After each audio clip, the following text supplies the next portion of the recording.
Welcome to yet another exciting episode of Toke Moments. This is one guest who said, let's say a word of prayer before we started talking. It's the legendary, my auntie, everyone's auntie. Yeah. She calls herself Nana, but she's still like the sweet 16. Lady Mo, Auntie Mo. How would you like me to address you? Toke. Auntie Mo is usually what That's I call how you. you know me to call But me everyone calls Auntie you Mo. M.A. So Some call me M.A., some call M.A. me Auntie Mo, some call me Mommy, some call me Nana. It depends on the relationship. Welcome to Toke Moments. Yay! Long overdue, auntie. I've been coming for I don't know how many years. I don't know. So we We've finally been having did this it conversation for a while. It's good to We be actually here. finally did it. Yeah, I'm so we did it. excited. We did it. And It's you good to look be here. lovely. Thank you, my darling. So is this how you just walk around on a weekday? This is just me, in my element, doing my thing. I love the henna. Thank you, my darling. I love all the Henna's become my jewelry. thing now. I just like it. It's just so... I was somewhere the other day and I was at some event and randomly someone just stopped and said, it's actually quite an influential person. I won't say who it was. And we had a conversation about... It's so pretty. So I was like, yeah, this is... And I love how your jewelry is really dancing on it and it really looks nice. So I mean, I'm so underdressed. I hope I'm permitted to sit beside you. You're never underdressed. Because I just thought I'm just going to roll up here in jeans and then she walks in here and I'm just like, what? And I was going to call her to say, what were you wearing? Thank God you didn't come because I like... No. I like that you came. I love my jeans. No, but I know, but I like that this is also And this is banking. I love banking. Yeah, It's just so relaxing and just so... It looks really, really lovely. Thank you, my darling. Have you been, M.A.? I've been busy. I know. I know. But I keep saying to myself that it's time to take time out. Like, I turned 62 in a few months. And at that point, when London opens, Father Lord God, as soon as EbonyLife Place London opens, then it's about consolidation. Do you know how many times you've said that? Take time out. No, I'm going just to. relax. No, there comes a point when you're like, even my kids are like, Mom, it's okay. I'm joining them. Thank you. Because I wake up in the morning and there's a message from you. Yeah. And I see what time you send that message. It could be 3 a.m. in the morning. What are you doing up at 3 a.m. in the morning? Sometimes I go to bed early. So if I sleep early, then I'm up at 3 or 4. Okay. So if I go to bed late, then I'll sleep a bit later. I think it's really about finding what works for you. And one thing that I thank God for is that when I'm tired, I'm going to say this in Yoruba, when I sleep, when I wake up, I'm like, where am I? So I don't think you can cheat nature. So people often say to me, oh, you're always up. Oh, Emmy, you're up at 4. The days I'm up at 4, it means I slept early. Because I do like to get a few hours sleep. But then there's some days when I'm excited about something that I won't sleep. Then I'll catch up on my sleep maybe 2 or 3 days later. But eventually I always catch up. How many hours do you think you get in most times? I think on average, I'm in bed no later than maybe midnight. So if That's I do... not early. No, When midnight... I go to bed early and some people tell you... So sometimes I can be in bed by 10, 11. But I can't sleep before 10. Okay. I can't. Okay. I mean, I have a friend that says she's in bed, but I'm 9. Yeah, that's what they do. They put D&D and you can't reach them past 9. Yeah. No, so I think for me, if I'm going to sleep early, on average would be 10:30, 11. Okay. But I can't do earlier than that. And I can't sleep during the day. So I can't have a siesta. Like, I don't understand the meaning of that. Sleeping in the afternoon. So even if you have some free time, unless I'm on a flight this long, do you sleep? If I'm on a plane, yes, I love to sleep on. I love all the, the the sort of, the waves and sort of. Do you know? I can't remember when last I ate on a plane. I think I sleep the most because when I get on the plane, I just sleep. pull the chair back. But I end up watching a movie as well. I'm like, what's on? So sometimes I catch up on my films on a flight. It's obviously it's not this. Make sure you go and watch your films in the cinema, by the way. But I do catch up sometimes, on a plane, especially if it's a long haul flight. It's nice that we're talking about relaxing because when people see you, I remember when I had the women's event this year and I invited you. And this is why I knew we had to do this because so many people had so many things to ask you because there's the life we see that is the wheel that just keeps turning. And I think back to you conquered the world of oil. I mean, you were in Mobile. I was at ExxonMobil for 10 years. You left. Yeah. And hospitality became the next thing. Then we did Protea Hotel Oakwood Park. I remember. Yeah. And then there's the consulting, Vic Lawrence. Yeah. And then you woke up and said, I'm going to do entertainment. Then I woke up and said, I think when I think back to entertainment, I don't think it was entertainment that was driving me. I think it was the fact, it sounds a bit like a cliche now.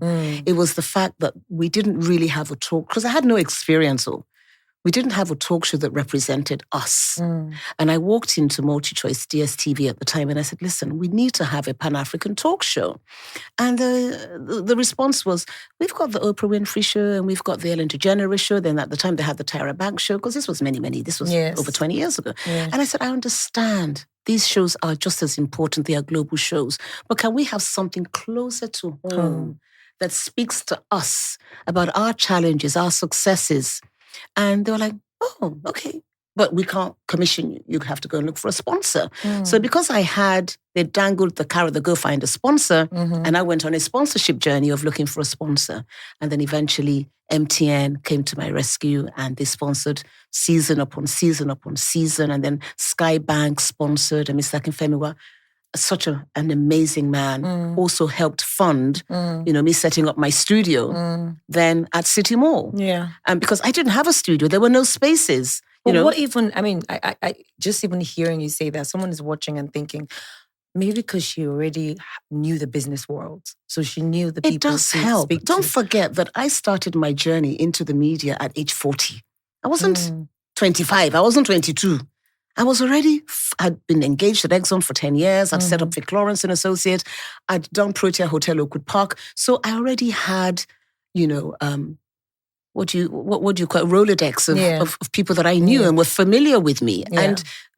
And I say that often to anyone who's watching or listening today. It's important you build relationships because it doesn't matter if I decide I want to launch an airline tomorrow, it's going to be the same people I know today that I'm going to go meet and say, listen, guys, I need to raise money for the airline. Are you interested? When I was doing EbonyLife Place, it wasn't as if I already had all this money sitting in one place to do it. I had to put it together and say, this is how I want this project to be executed. So I think it's really about always having, those relationships that you can rely upon. And I've often said, you're going to meet those that are going to support you. Some of them are going to reject you. Even as I am, everybody is not ready to put their money where their mouth is. How do you deal with rejection? Because I don't think they mean to reject you. I think it's just a matter of the fact that a lot of, how do I put it now? A lot of entrepreneurs and very established members of our society just don't want to get involved in projects that they don't fully own. They want to be in charge of those projects, and they're not really always interested in funding other people's projects. Sometimes, especially someone that is as seen, that is, let me find the right word now. I don't want to use the word powerful, but I have presence. People want to be the face of those things. So they may feel like they're drowning. Once they come on board. If they come on board projects that are yours, they may have heard about how principled I am or how, I'm addicted to my work and things like that. And some people don't want you to be that structured around them. Or just maybe they want you to succeed, but not. I think it's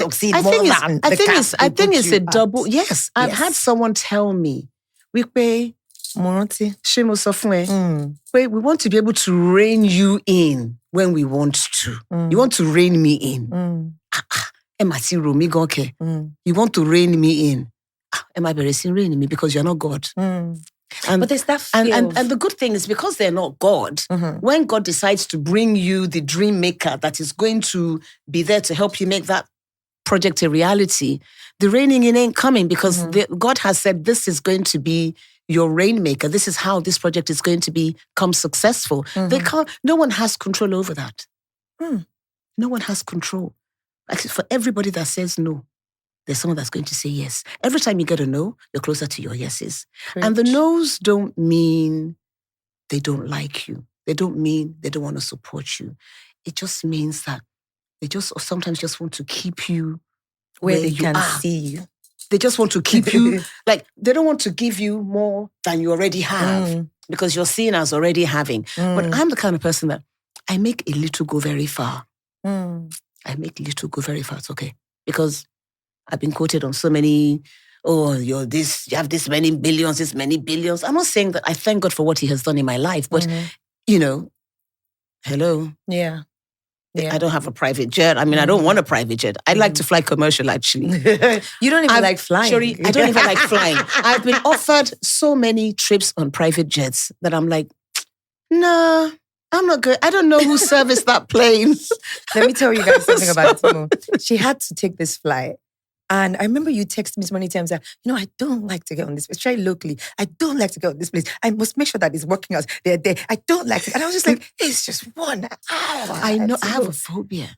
I actually have a phobia for flying locally.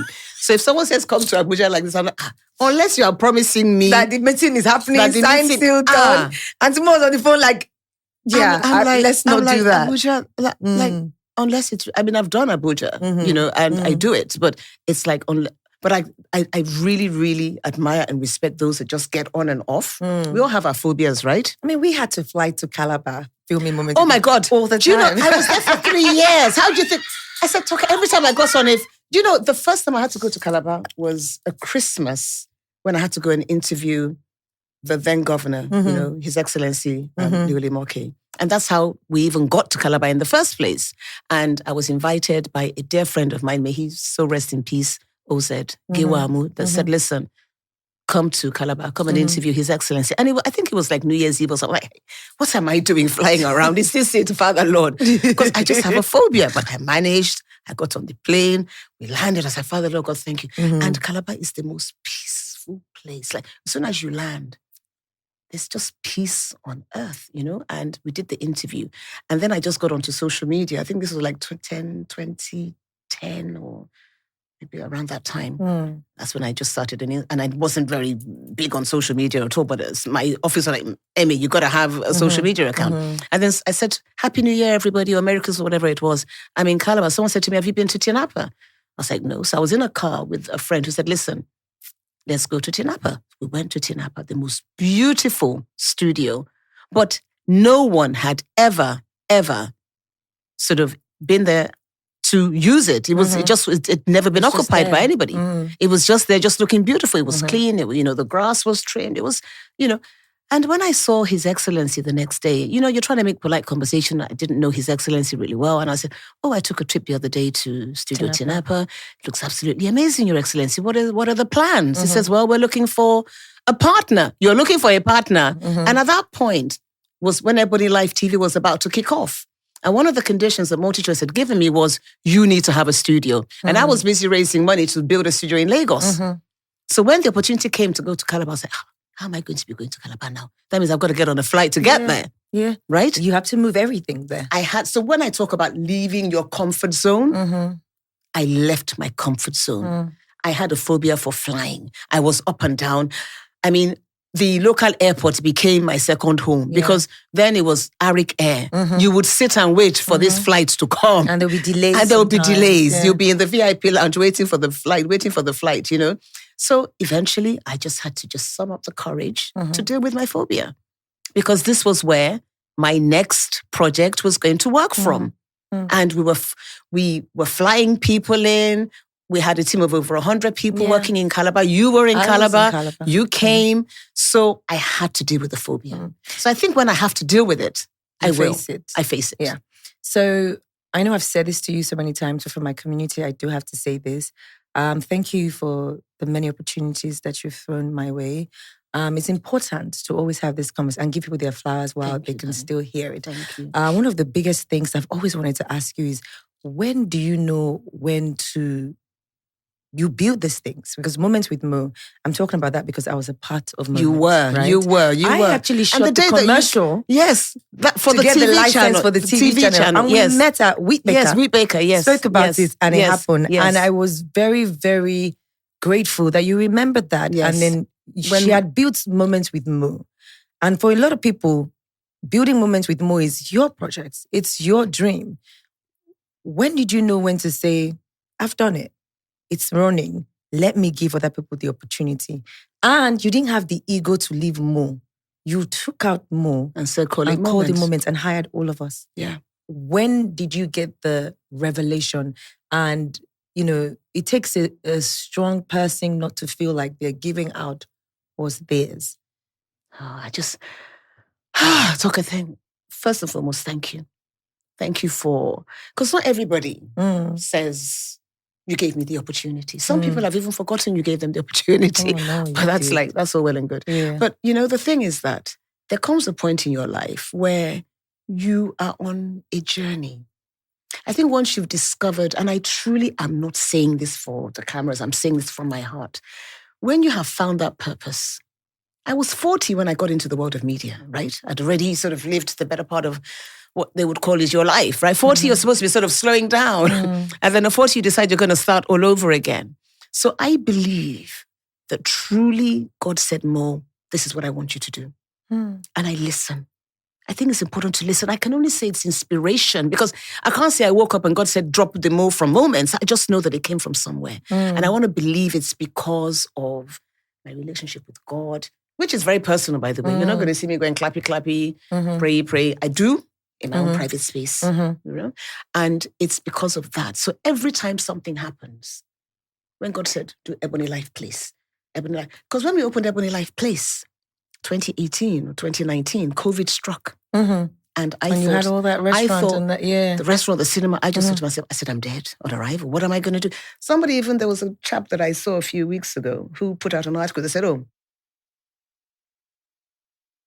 Mo has opened EbonyLife Place, but there were 80 cinemas in Nigeria and I was number 80. God, surely. No, You're number 80. We were number 80 out of 80. Or number 40 out of 40. We were just at the bottom, And they were like, well, most built this beautiful building, but what's going to become of it? And I was like, oh my God, what am I going to do? But I just thank God today we are the number one cinema in West Africa, the number one cinema in Nigeria. It's the grace of God and the team that we have built. Again, Michael Williams is the general manager, who I met in Calabar, by the way. I remember him from Calabar. Remember him? So when you said it was manager, I was like, oh, that's where I know him from. Yes. Yeah. So again, it was about, sometimes God is building all of these, putting all these building blocks together, and here we are. And Michael has just brought so much value to the brand and to the concession and to the cinema space and the hotel and the whole resort. And for me, I like to build things, and I like to find people that I can somehow know that I can trust them with those things that I have, God has imagined me for. So when you talk about Moments with Mo, to go back to that, yes, I'd built this brand, but then I just knew that there was more that God wanted the brand to live for. So the likes of you and Bolanle and Dolapo and Tolu and then there was Michelle. And we had so many people. So many. And then there was now the Pan-African one. Then there was the Pan-Tusi. There was Ghana. There was Kenya. Yeah.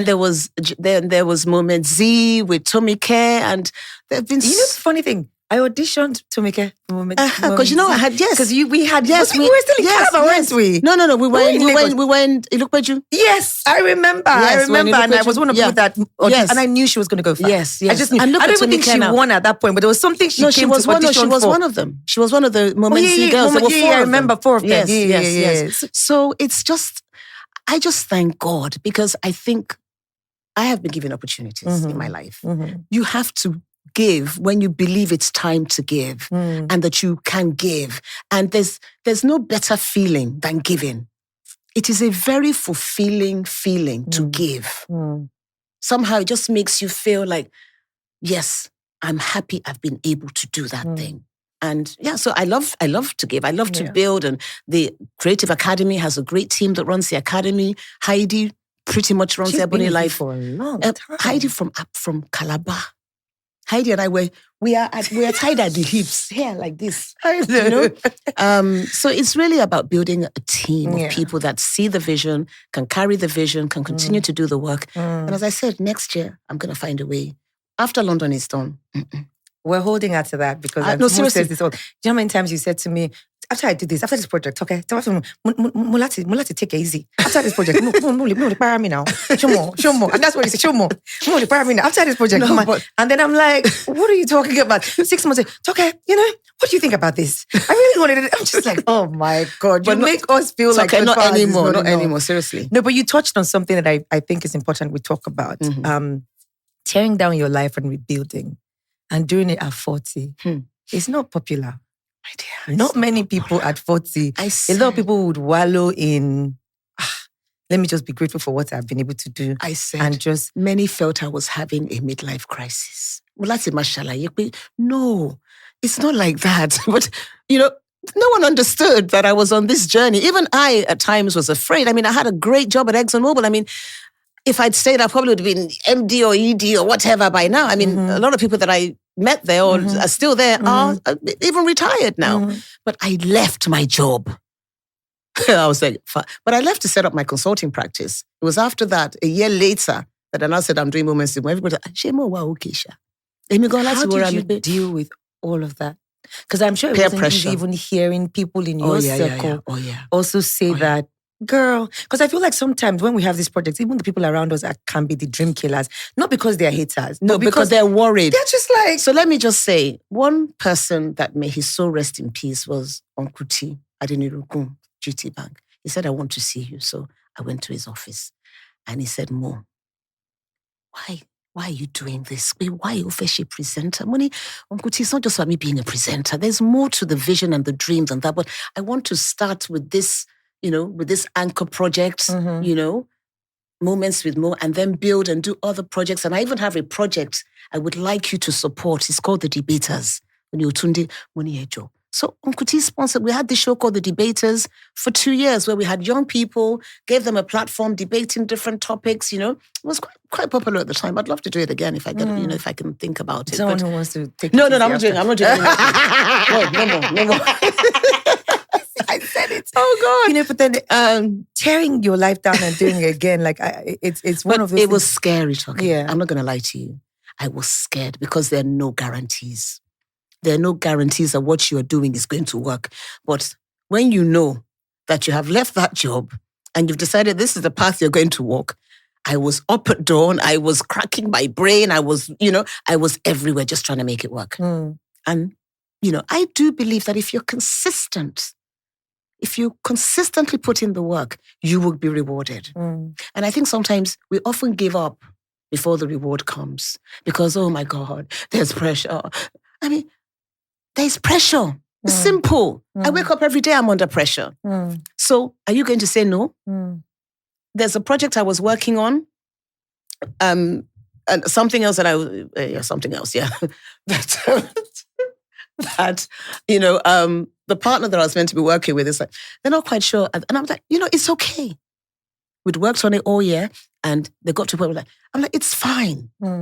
And I always like to have a lot of things. There's a saying, you throw a lot of shit up here, you're not sure what's going to stick. So throw it all up and see what sticks. But the challenge I have had of late is that quite a lot of what I threw up is sticking. So I'm torn between managing several things. But the saving grace is finding the right teams of people to then champion the projects. You don't always have to champion something you've started.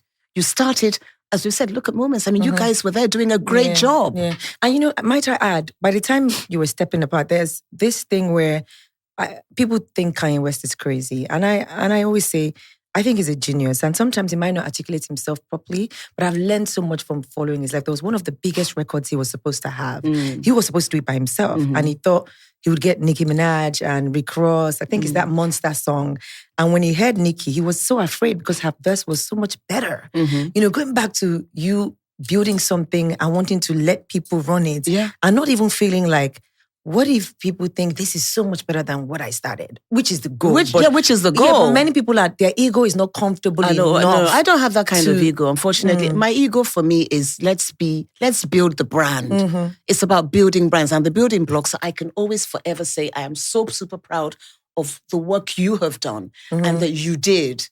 You were one of the Moments with Mo hosts. And here you are doing Toke Moments. And, that is my joy to see how you've grown. And to see, I've had conversations with, I'm saying, Toke, when you were first going to do one bronzing thing, and I called you and I said, Toke, why are you doing this? And you explained why you were. And I said, fine, great, I understand. Yeah. It's really... And I'm so grateful for that support because you've never really you've taken journeys with me that people will probably think. I remember even calling you to my book launch and having you read that book, and you didn't even. And it was a thing because many people will probably be like, "Yeah, why are you sharing your lives like that?" You told me what you felt, but you still said, "Yeah, I'm here. I'm here. Yeah. Let's do it." Yeah. And it's very rare because women people always say things like, women would rather compete than, collaborate.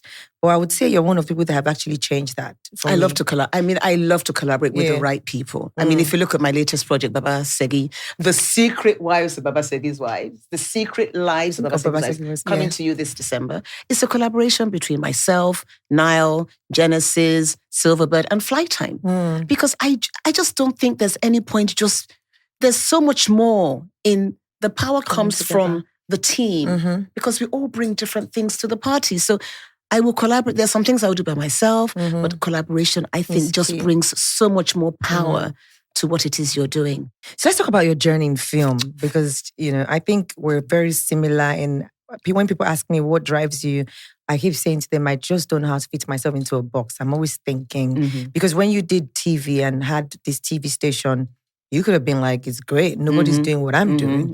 But then movies obviously have always been the way we told our stories were one thing. And you coming on board in creating films was also a risk. Why did you even decide that I'm going to do it? As I said, Toke, sometimes those ideas just come left, right? And once I get an idea, I'm sure you're like that also. You always feel like you've got to do the idea. Yeah. So the way obviously I started with Moments with Mo. And then from Moments with Mo came a couple of years later, let me do a TV channel. And I remember telling a friend of mine, they were like, over your TV station. I didn't even know I was going to do it. I was just like, I think it's a really good idea. Are you one of those that will say yes and figure it out later? Yeah. I was like, because I had never done a TV, I'd never done a talk show, I'd never done a TV channel, I'd never built a cinema or anything. So everything I've done has been from ground zero. Yeah. But you've got to think, so sometimes, as we said on the show, if you can think it, you can do it. So the idea came to start the talk show, did the talk show. The idea came, start a TV channel, but then you now start putting the building blocks in. Because for something to have triggered your mind, that you needed to do a talk show. It was about identifying the fact that there wasn't a talk show that was out there that was Pan-African. So we knew that there was a gap. There wasn't a talk show that was going to give people like you an opportunity. So let's figure out the gap and let's fill the gap. So I think it's about, God has given me the ability to identify these gaps in our society, and it's about how do you fill the gaps. And once I'm under pressure to fill it, I always, it's almost like a drug, like an addiction. I'm obsessed with, I've got to make this thing work. And all I do is sleep, eat, dream the idea until it becomes a reality. So I've seen the idea. I think it's going to be a great idea. Let me now figure out how I'm going to make this idea work, right? So I then go and sit down and do all the necessary research. I went back and did a course on presenting in London and then came back and started Moments with Mo. And then with TV, again, I employed all these people that know more than me.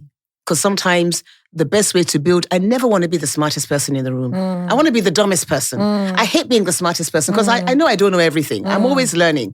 So when I'm the smartest person, I'm always like, I need to get more smart people because I want to go into another room. I want to learn. I want people that know more than me to teach me. So when I started EbonyLife TV, I had a head of channel that was American. I had all these amazing people, the Heidis and the Sandras and, all these people around me that were going to help me build the channel. We built the channel.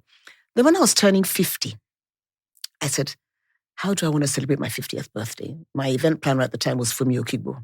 And I said, Fumi, what do I do? How am I going to? And I thought, why not make a movie? Okay, that's a good idea.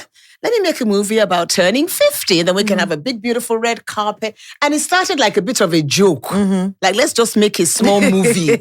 Should we already have a TV show? Just make a small film. Then we got writers to write the film. And then before I knew it became a full-blown feature film. And then let me now find the actors that's going to be in this film. And before I know, I was making my first film. Submitted it to the London Film Festival. We had this massive premiere in London. Came back to Lagos, had a massive premiere at Echo Hotel. Red carpet from here to there. Big, massive screen. Before I knew it, I was in the world of film. And you were stuck. And I was stuck. And it's like, after this project, what's next? Film is like a drug, literally. Yeah. I run a lot of businesses, but I think the one that I spend most of my time in personally is in film. But what I've tried to do is to build an ecosystem around media, around our creative economy when you look at film and television. So you've got the Creative Academy. People need to learn now, don't they? We need to teach them to have the right skills to be in the film industry, right? Distribution. You've got EbonyLife Cinemas. Now the number one cinema, that was number 88 years ago, Then EbonyLife on Plus, our little streaming platform. That is, we're still building. I want to say that what we have is currently a pilot. And, we're raising money and eventually we will grow. Yeah. So that's distribution. And then there's the media where we're making the films. And then, it's just about putting together that entire, and there's funding, there's the film fund I'm working on because the industry definitely needs to be funded. With the way it's going, definitely. So it's putting all of that together, Toke. 18-year-old you sat in this room with us. What would she say to you? The 18-year-old me would have said, do the dream now. I was too afraid. I was so stuck in. Even with all the success, you're saying you should have started since. What is wrong with this woman? Even with everything. Because I started at 40. There's not many people start at 40 and can sit here and list all the things you just listed. Yeah, because I started late. I don't think so. You started when God said wanted it was time. Yes. You could have started early and failed. Maybe you didn't have the, the tenacity. I feel like every single thing you've done, and I know and the reason why I'm saying this, Auntie, is because I was also in banking. And for so many years, I hated it. I used to cuss on my way to work. Like, why am I doing this thing? But what's that thing they say about people? Like, my work ethic came from the banks. Yeah. Because I had to be at work at 6:45 every single morning. Yeah. You're one person. You're one person. If I message you at 6, you're up. I'm up. But every time I've even shot with you, even when I've shot with you, I'm always early. Yeah.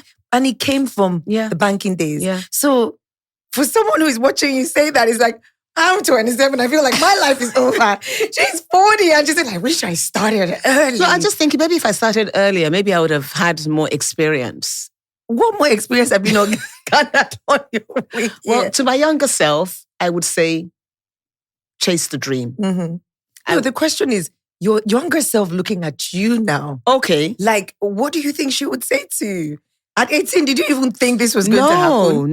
No, I didn't. I think to me now would say, the one thing I want to be able to do, Toke, is to help younger people. I really have a burden to I just want to be in a position whereby I can help younger filmmakers and younger people in the industry. I just want to see people succeed. Like Dami Twitch, look at his film, is so amazing. I had to call Dami and say, Dami, call of my life. I was just like, wow, this is so good. And there are so many more people like him that deserve those opportunities. We need to do that. Listen, I want to sit back and say, let me see your script. Because I love film, as I said. Let me see your script. Let's work on this together. I'm not going to do the work. I'll be there to read your script, maybe advise, do this, do that. That's where I want to be. That's where I would like to be able to be in the next few years. That, as involved as I am in what I'm doing, let me read your script. Let us partner with you. Let us see how we can make this film go to the biggest film festivals in the world and, make really well-made, really well-made films. Have you always been this powerful? Because you talked about walking into a place and having presence, and you have presence.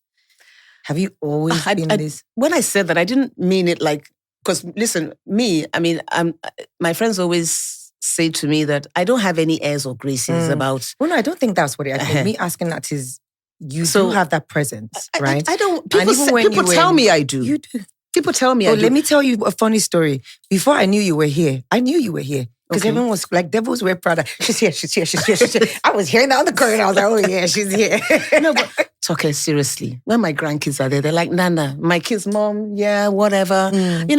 I'm so easygoing. My friends are like, Mo, what's, oh yeah, I'm not that. I don't get high on my own supply at all. So that presence, maybe it's even out of the sense of shyness, to be honest. Maybe when I'm walking, I'm like, okay, just, I'm very prim and proper, really. Yeah. So I think it's the prim and proper that people see. And from that prim and proper, they always feel like, Auntie Mo, when she arrived at this event, I'm sure you guys watched that video. I crack up I had to call her in the morning. Why are there so many people here? Where's the way? I was like, where's the way? No, it was just a bit like I didn't know where the weighing was. Because you're so prim and proper. No. Even inviting you over here, I was just like, oh gosh. Forget it. It's almost like I'm taking out of our elements, but you are down there. Sorry, I'm from Ondo. I've lived with my grandmother not just in Ondo, Mutilosi village, Okobi, Tatin Kakoko. So, Shuri, there's no, I love to live the best of everything. But when it comes down to getting down on my knees and doing what I need to do, I'm all for it. So whatever situation you put me in, I'm good. Put me at the Wharf at Astoria in LA and I'm great. I'll rock there. Put me in my grandfather's house in the village, I'm also great. So wherever I find myself, but what I do also believe is that, at 62, I've earned it. Huh? I've worked for it. I'm not begging anybody for anything. I pretty much am good, so I've worked to deserve what I have, which is why I say to a lot of young people, you also have to work to get there. And I find a lot of young people are ahead of themselves. You cannot be ahead of the curve. You've got to you can be ahead of the curve, but in terms of you trying to be me now, listen, there are lots of young entrepreneurs and billionaires at age 24, 25, and that is great. But for those that are still building, build. And don't expect overnight success. I don't think there's any such thing. It's about really working towards it. And do you think that's what's really wrong with the young generation today? Well, talking about film, let's go back to film. I know, we've not done with film because before we finish, we have to talk about the Segi lives and everything. Yes, yes, no, but I like, I learned my interviewing style from Ryan Seacrest. And I love that Ryan Seacrest would say you can have like a whole bunch of questions lined up, but he loves the conversation. So once you say something, a question pops up in my mind. As you mentioned your grandfather's house and doing cocoa, I'm like, okay, don't worry. I definitely got to ask her something about Ondo State and that, But the reason why I wanted to ask that question is when you said people are being ahead of themselves, I find that that's a lot of, and I don't really blame them per se because there's a social media and people posting all their successes. Yeah, but you see, social media is you see what, you put your best pictures there. I don't think I'm going to take a picture of myself and I'm picking my nose or I'm looking like death warmed up and I'm going to post it, right? Everybody puts their best foot forward on social media. You have a story to tell. There's a narrative and that's what you see. And everybody needs to understand that. Because the sooner you understand that what you see is not always what it is, then you're going to be okay. Because if, so I think it's important for people to make that distinction, knowing that what you see on social media is not necessarily real. It's been airbrushed, it's been this, it's been that. And it's okay. And it's okay. Yeah. It's okay. It's fine. Because that's the reality, that's the narrative that you want to put out there. And that's okay with everybody. But anyone that now gets depressed based on that, and there are a lot of young people who I speak to this, I don't know about you, who are battling with depression. Not depression, but just not knowing what to do with their life. I think a lot of young people also need to get out of that. Some people have put themselves in a hole. And I don't want to say this about all young people, but there is a sense of entitlement around a lot of young people. When we were growing up, I'm not saying it doesn't exist, and we live in a society in the world where there are mental health challenges. I did 2 films on mental health. My short films, A Perfect Life and Yaomi, were dealing with issues of mental health. But I think some young people have just started to tag on to that. And it's now their crutch. Yeah. You can't make mental health your crutch. Yeah.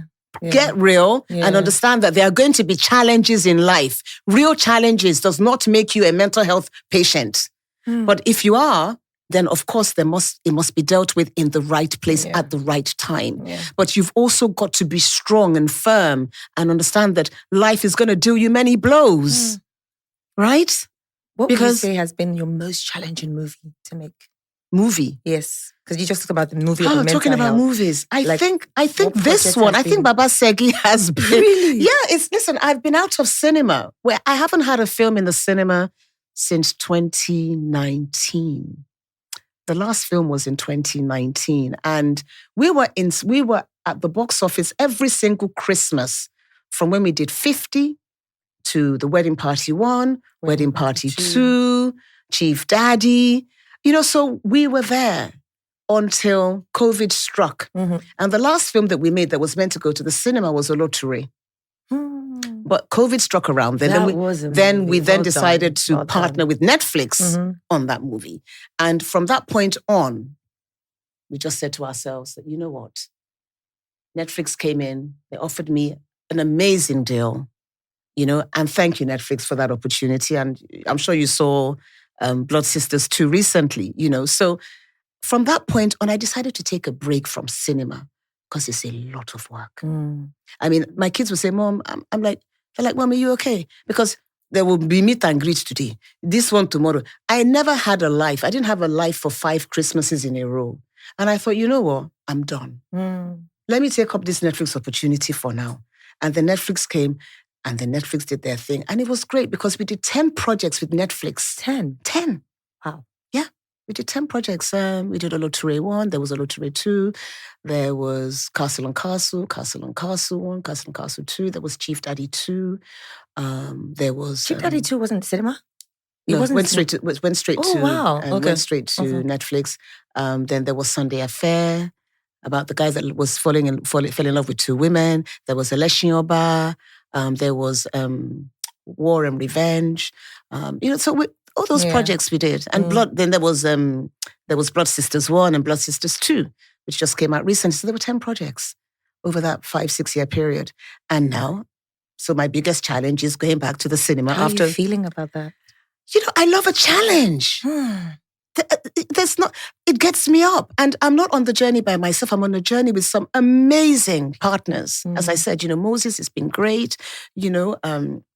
Mr. NATO has been great.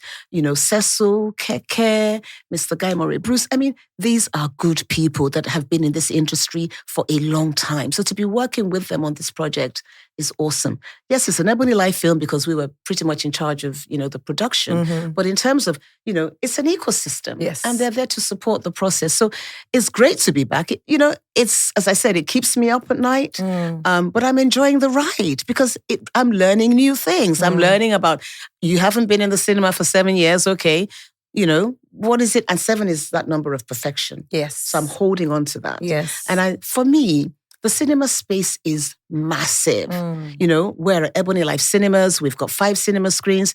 I couldn't use all the cinema screens if I wanted to. Yeah. So it's big enough for everybody else that has a film at Christmas, the international films, the Nigerian films.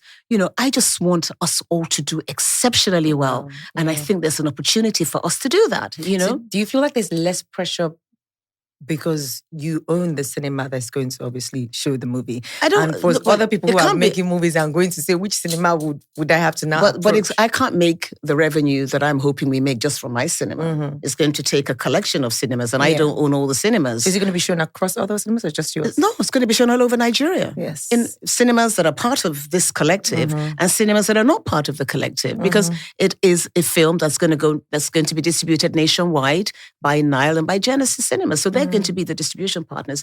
It's got to go absolutely everywhere. And also, we're looking at it also going outside of Nigeria. Don't forget, EbonyLife Place is going to open in London. Congratulations, it's going to be ahead of that. It's going to be, you're going to be there. Yes. It's going to be showing there, as well as other places around the world. It's going to be showing in America, in Canada, in Toronto, in Spain, in France. We want this to be a global release because it's a very important piece of IP.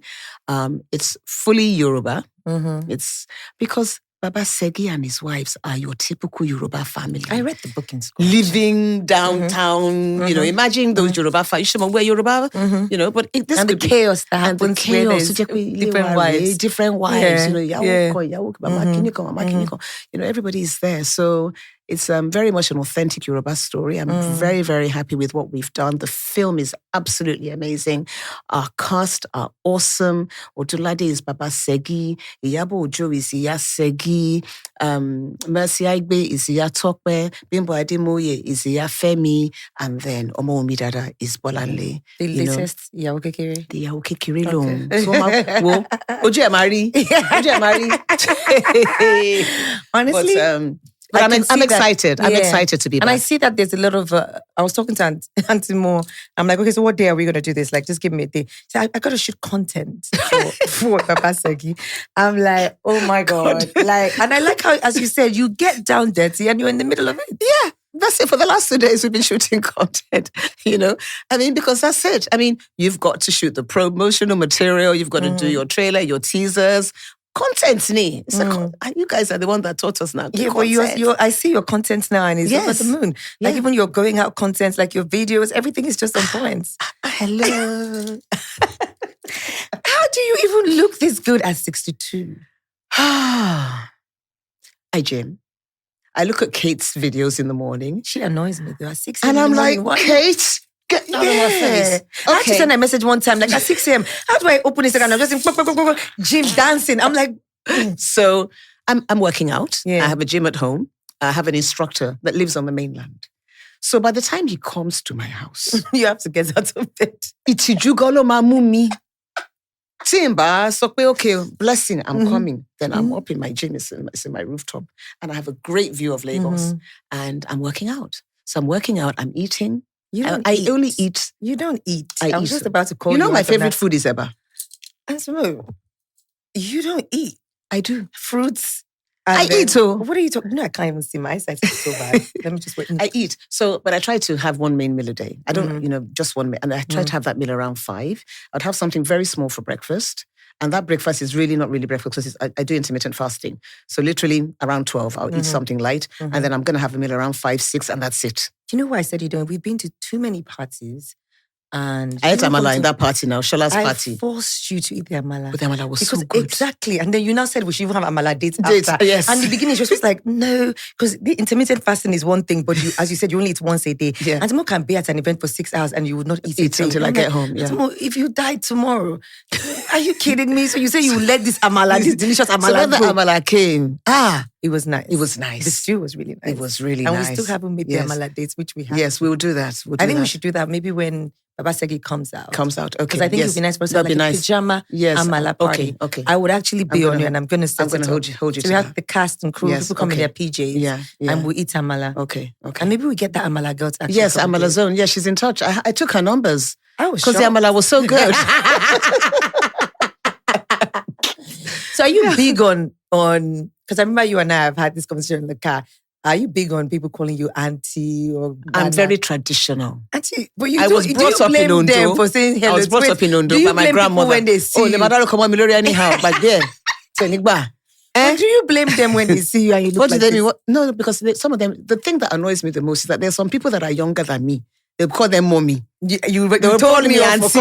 Yeah, but I was like, no, but you're calling that person mommy. Auntie. But have you seen 2 of you?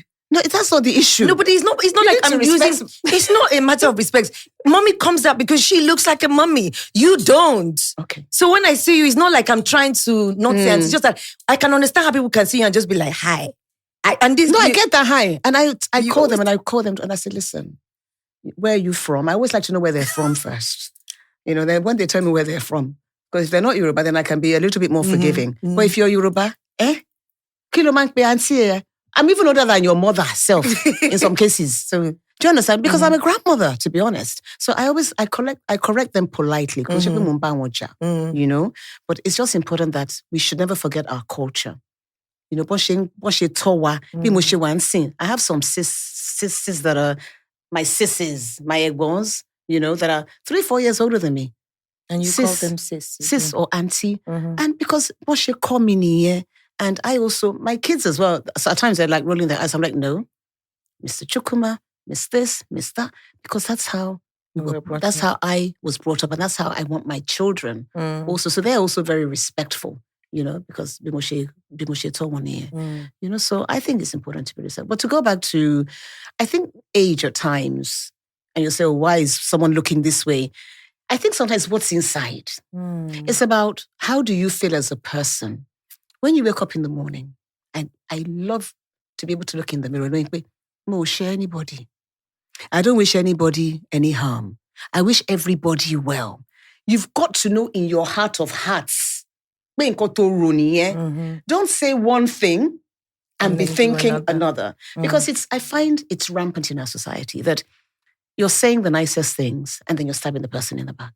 If I don't like you, you will know I don't like you. I'm not going to hide how I feel. I don't hide how I feel about anybody. If I'm not talking to you, it's because I don't want to talk to you. Because you've offended me or you've upset me or you're dishonest or you're not loyal or whatever the case may be. Then basically you're in my outer court. You're not in, because there's, even in the church, there's an inner court, there's an inner temple, there's an inner.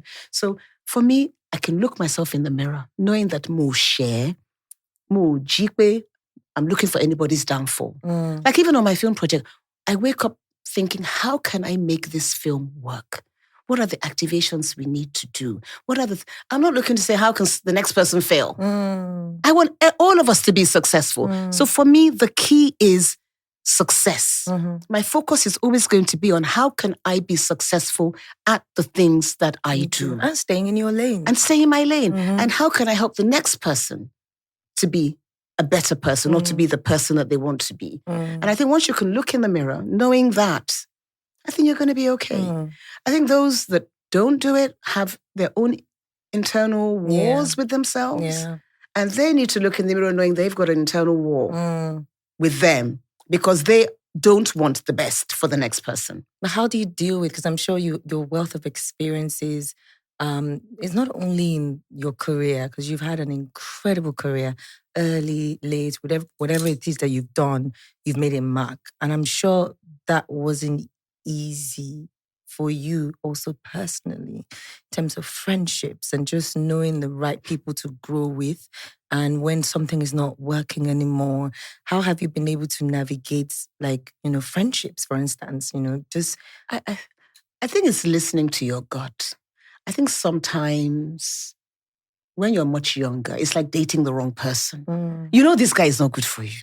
We haven't even talked about relationships. You know this guy. This guy. Let me tell you the purpose of this interview. This is to humanize you.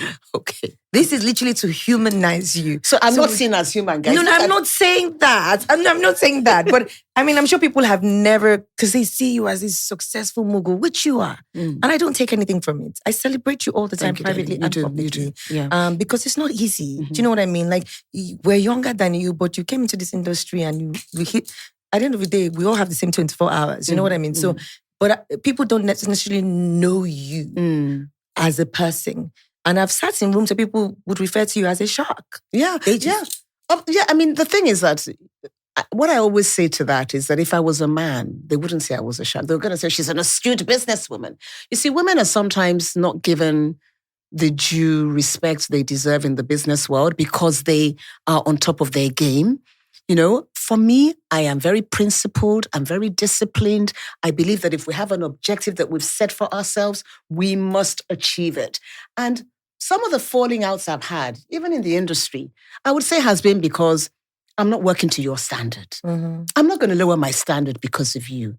And when that happens, I'm not working with you anymore. And then it becomes a challenge. Oh, I'm difficult. Maybe I am difficult because I have a standard that you do not want to work to. And if you don't want to work to the standard that I want to work to, then obviously there's going to be a problem. So they can call me slave driver, they can call me shark. Nobody can say I've ever stolen from them. So you've worked for me or you've worked with me. If there's an agreement, you will be paid, whatever it is. If it's a profit share, you get your profit. All of that has always been very clear with everyone that I've worked with. But those that I've had problems with, it's always been because their standards are never where their standards should be. And that's always the problem. And people like to play the victim. Let's call a spade a spade. Oh, she did this to me. Oh, she did that. But they know when they look in the mirror, when they really look in the mirror. And when they're by themselves. And by themselves, they know that they didn't do what they were supposed to have done. They know. They know when they really look in that mirror that they weren't really doing what they were supposed to have done. And for me, I will forgive you once, I may forgive you twice. After that, I'm done. So I'm back to friendships, same thing. So with friendships as well. I have a great circle of friends, as you know. They support me, they love me. But what I love about them is they love me for me. There's no airs and graces. There's no, put more on a pedestal. I don't want to be on any flipping pedestal. We're friends, They'll come to my house. I'll go to their houses. I'll cook. I'll serve them. I'll do everything for my friends because I am a loyal friend. I am loyal to the core. And I do want friends around me that are also going to be loyal to me. And if I sense that you're not, then excuse me, you know what? Thank you very much. Udabo. It's nice knowing you. Timbarienta, how are you? Thank you. That's all. Let's move on. You've got to be careful who you let into your inner circle. Who takes your energy?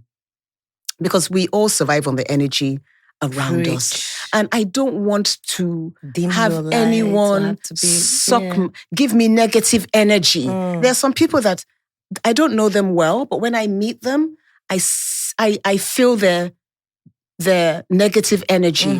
I don't want to be in the presence of such people. I quickly want to escape them because I know that somehow my gut is telling me, going back to gut instinct, they don't wish me well and I don't want to be around them. And it's okay. They sometimes don't even know you. They've made assumptions about you based on your hair, your makeup, my henna, my whatever. You can. There's Third Mainland Bridge there. Please, if you want to jump in. When was the last time you felt disappointed? Disappointed. Oh, when was the last time you cried? I even cried recently. Heartbreak. Heartbreak. Nobody can break my heart. It's not possible. Heartbreak. There's no such thing as heartbreak at my age. I watched the clip with you, Auntie Medayo, and I fell off my chair.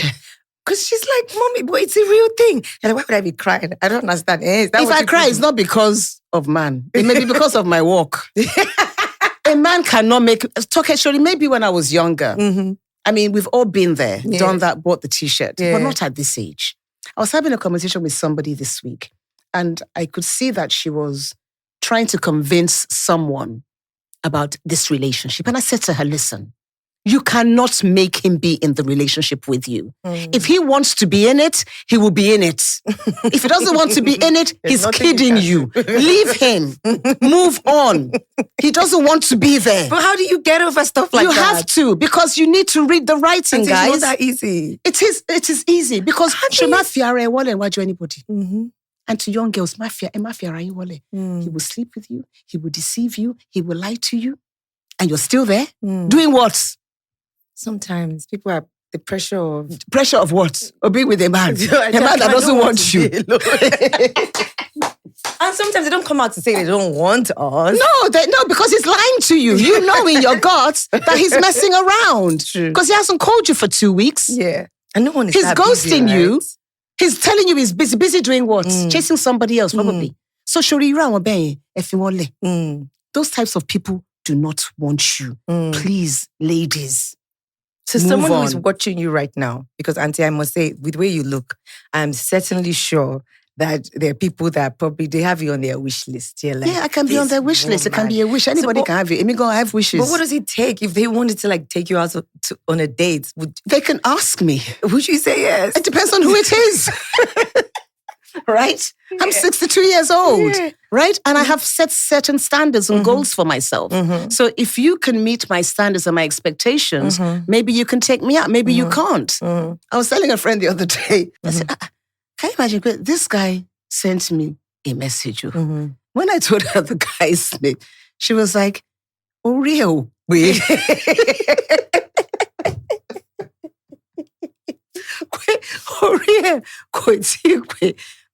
And the point is that I'm at a point in my life whereby I don't need you to provide for me, right?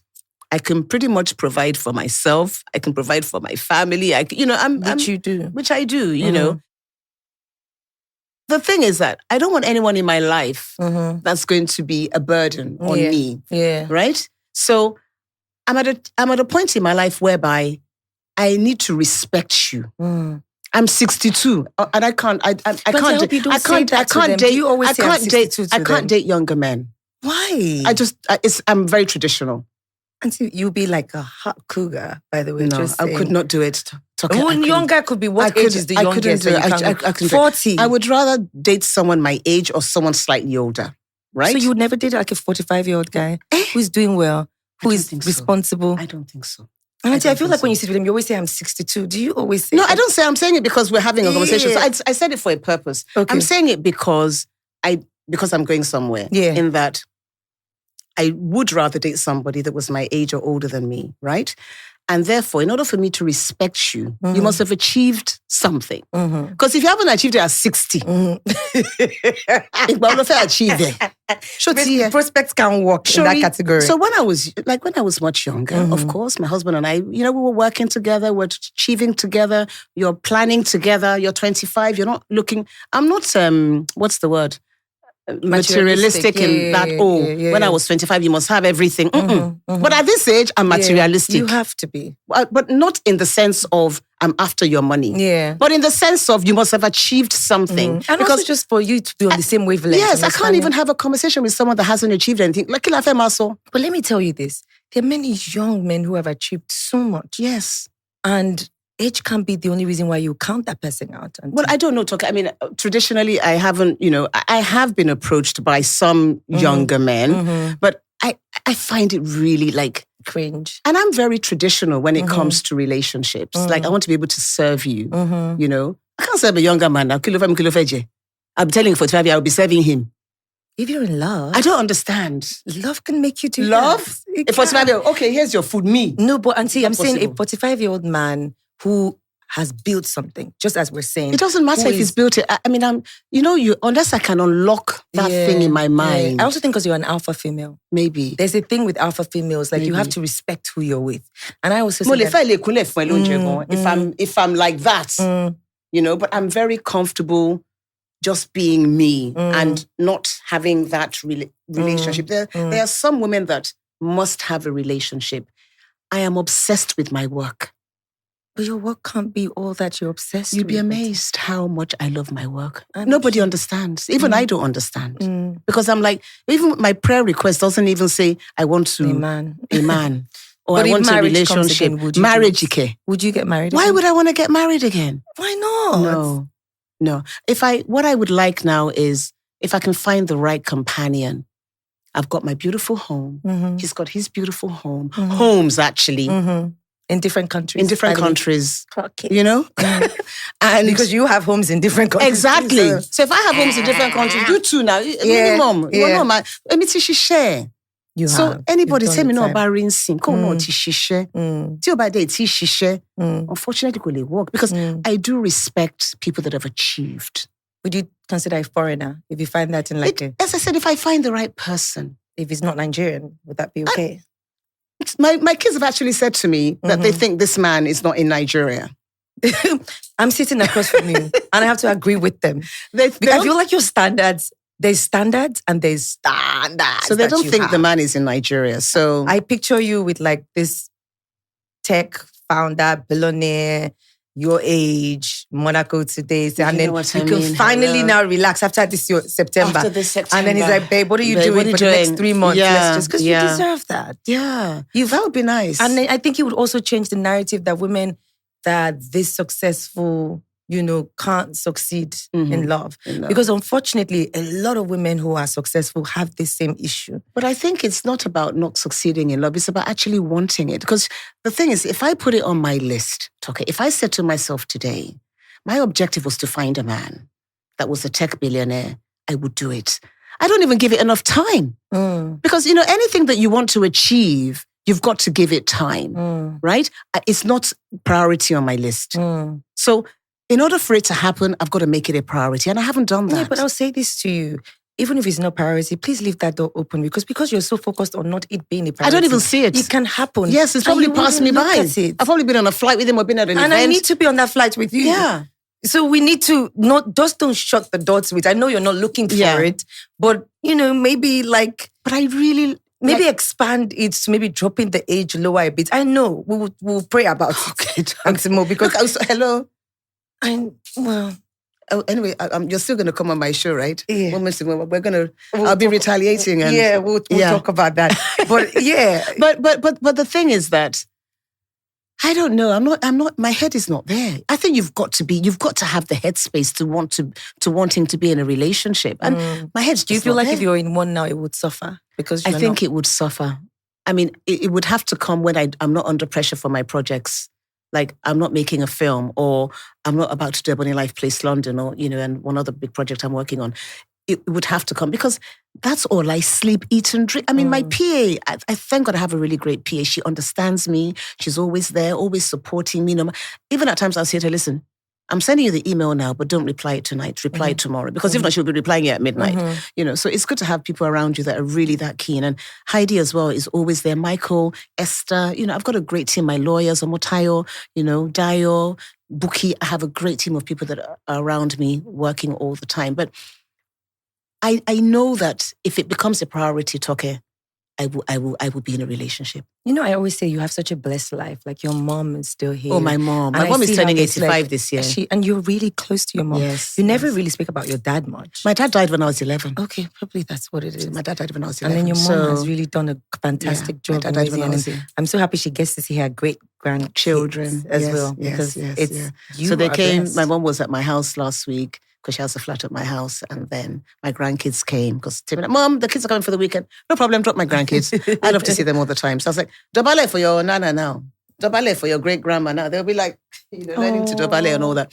But it's really... Mo has this fantastic play area in our house where Yaya would even be visited. I've told her, so when we come back from our first break, I was like, I'm dropping Yaya with you. Because you have a thing for kids. I do. And I love kids. I love kids. You can go to Nana's place for the weekend while I get my groove on. Exactly. But it's amazing to see with her nanny. When you bring her with the nanny, we're good. The nannies will be there.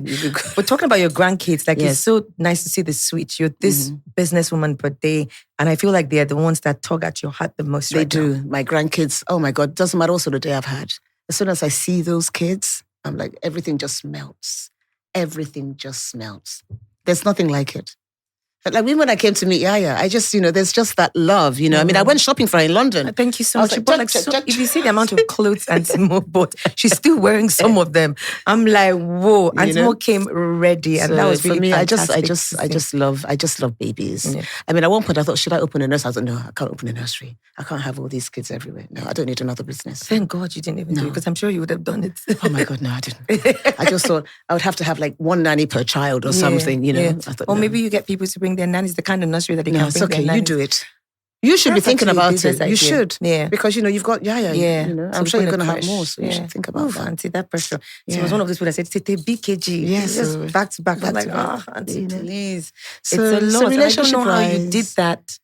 Yeah, it will happen. It will happen if it was going to happen. But I'm in love with my work. Yeah, but I get that. And I've heard you say that so many times. And there's someone who's probably watching this interview, because this interview is definitely going to trend. Are you ready for I don't know if it's going to trend though. Oh, are you ready for it? Oh, yeah. Hey, it's okay. I can tell you what did I say? No, you didn't. No, have I said anything I shouldn't have said? I'm saying that your DMs will now be full with prospects. Okay. Because people... Don't worry. When they come out, somebody will have to help me. No, we're not answering anybody in the DM. They're not serious people. So how do they do that? No, but I'm saying that when some people are not on Instagram. Yes. Because you're saying your age category. Not all of them who are that successful have time for Instagram. Okay. So if they watch this interview and they now want to meet you, you can't make it seem like I don't have time for a relationship. Even if you don't, Auntie, I'm telling you, with everything you've achieved... You look at me nodding my head, yeah. Okay. You also need someone... You need to come home where you're not the boss. Do you know what I mean? I don't want... I can be very traditional. Yes, that's what I'm saying to you. I can serve. I can do everything. And I like to cook. I'm very domesticated. She is actually. Like, Emma, if you go... And one thing about going to your house is how you love to host people as well. Yes. But we have to work on you just leaving the horizons open. Okay. Not because you're looking for, but so that if it happens. Because you know how they say it now. When the Good Samaritan, you can't die and go to heaven and say, God, you didn't send somebody, you sent this, you sent this, you didn't send, but you were looking for how it will happen. But I think I have to want it.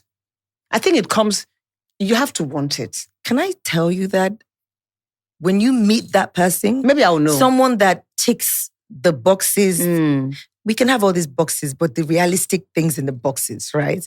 And even if you don't want it, if they come that correct, there's a way they can break down this Let them break it down. I'm here. I'm ready. But as I said to the younger girls, yes, they've got to love you. They've got to want to be with you. They can't lie to you. They can't cheat on you. Even if they're going to cheat, go and cheat. Show me, go, Lara. So I mean, I'm out of that. I mean, look at this film we're doing now, Baba Segi. Baba Segi has 3 wives. He decides he wants to take a 4th wife. Can a man ever be truly faithful to one woman? I think let's be realistic. He's going to want someone else at some point, right? What are you going to do? Go, Yeah, but what about we wanting somebody else too? Why do we have to deal with the fact that they get to want somebody else? It depends. I think women are just built differently. Yes. And the wants of a man and the wants of a woman can sometimes be different, I think.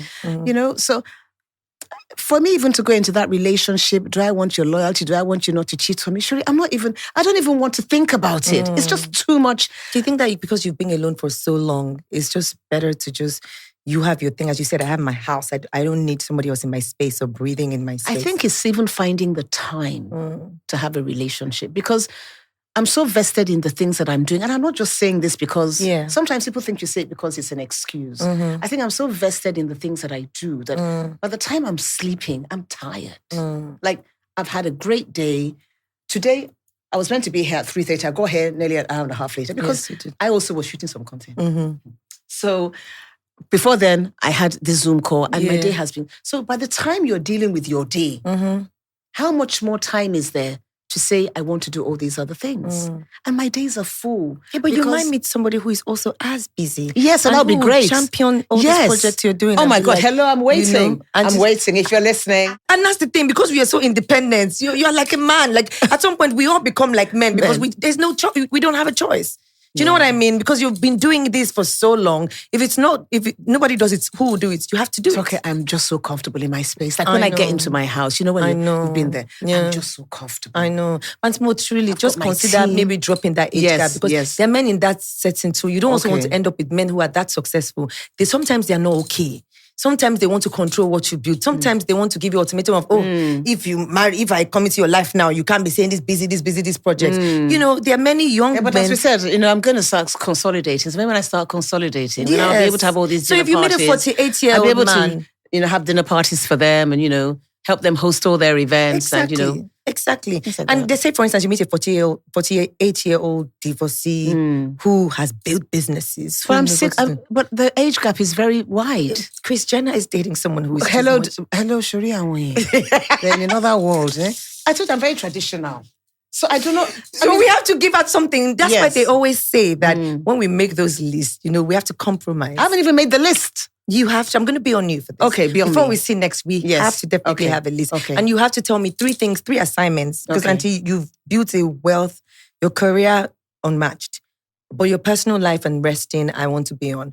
3 assignments I'm going to give to you. I want you to go on a date before we see again. And I want you to not talk about work on that date. Okay. Do you think you can do that? Don't talk about I have to go on a date first now. I have to find the person that wants to take me on a date. After this episode, please, we don't want brokies though, because please, you people, please. Do you understand? You got to be correct people. No need for...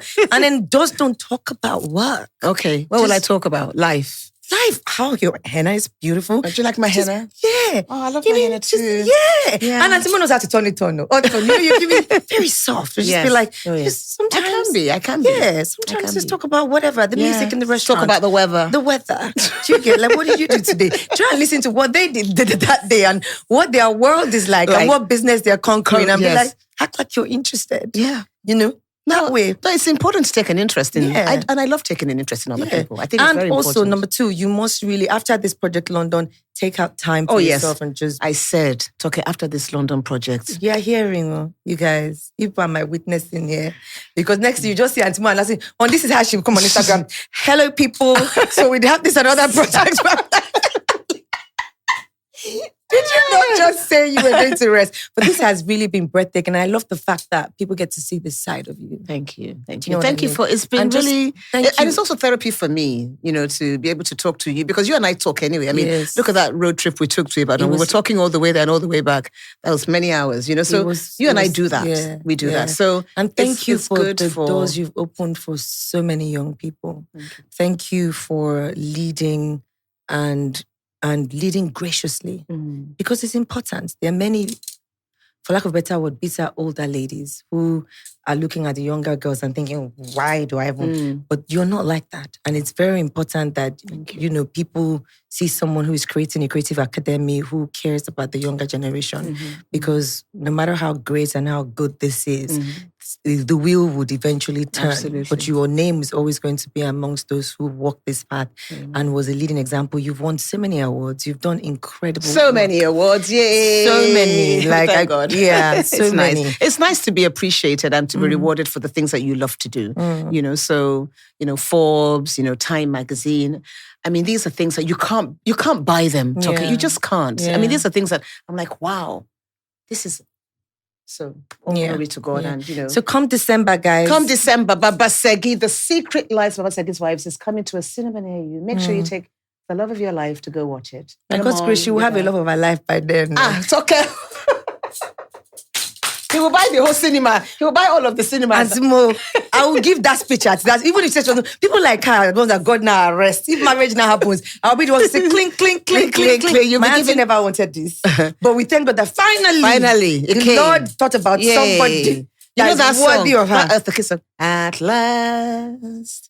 Has come along. My lonely days are over. Remind me to add karaoke to the Amala thing we're going to do at Christmas. Yes, because I like that karaoke we did at. Yeah, so we're going to get karaoke. I know that silly guy that's out. Yeah, he's coming back. The karaoke was good now. Yeah, but the guy ended up saying that he did not know that we're all like 40. He didn't know half of the people inside that hall. He's such a Gen Z. I almost threw a shoe at him like, Mama, I saw many of my... he didn't know many people in there because he felt like, he was hanging out with 40 and above.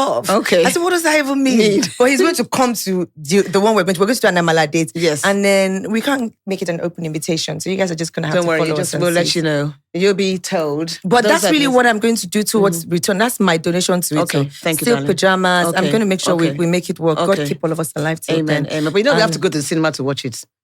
Should we then do it at the cinema? It's at the cinema. The film is in the cinema now. I know, but when the film opens, I'm saying private viewing. Yes, private screening, yes. Yeah, but with the Amala girl now cook at the cinema? No, she will know. The food will be. Don't worry, we'll make a plan. But the film is going to cinema. Okay, so let's leave it open then. So then we can invite other people, because if it was in your house, we couldn't invite that many people. No, it's because it's not on Netflix. It's going to be this. It's a cinema movie. Yeah, but you own the movie, so you can get that private watching at your house. Anyways. Look at this.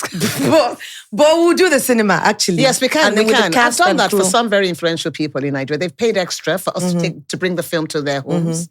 No, we can do this. We can do a private cinema. We'll get Amala, silk pajamas. Yes, we could. Leave that to me. I'm going to definitely get that work. Congratulations ahead of that. Thank you, my darling. I love you so much. I love you too, I love you. I love you. And I love the fact that even when we have issues, you never let it fester. You call me and speak your mind, and vice versa. Yeah. And you move on. Like, you're literally almost 20-something years older than I am. But you're someone I can always call and tell you she is going down. Yeah. And she'll be like, what do you need me to do? Literally, what do you need? Afterwards, she can be like, Toke, Paulo, why did you let that happen to you? She will tell me, but in there, and tomorrow is like, okay, what are we doing? Yeah, how are we making this work? How are we making this work? Yeah. And afterwards, we can always talk. Absolutely. So I can't wait to visit your sets as well. Thank you, my darling. We can also talk about, we'll talk, yes. And then I'm going to be going hard on you. Auntie, you know everything about me already. Yes, so I know. I don't know what... Remember that phone call? Oh, of course, I put an end. No, but it's okay now. Hello? Yeah. Yes. Thank you very much. Yeah. Yeah. All right, I'm going to let you sign out, Auntie. Sign out. Okay, so it's been absolutely amazing. Coming on Toke Moments. And so you have to do it. Okay, oh God. So it's been absolutely amazing being on Toke Moments today with my darling Toke. And as I always say, if you can think it, you can do it. And I'm super proud of all the amazing things that you've done. And I know there's so much more to come. Thank you. Love you, my darling. Thank you. Love you too. Catch you guys on the next episode of Toke Moments.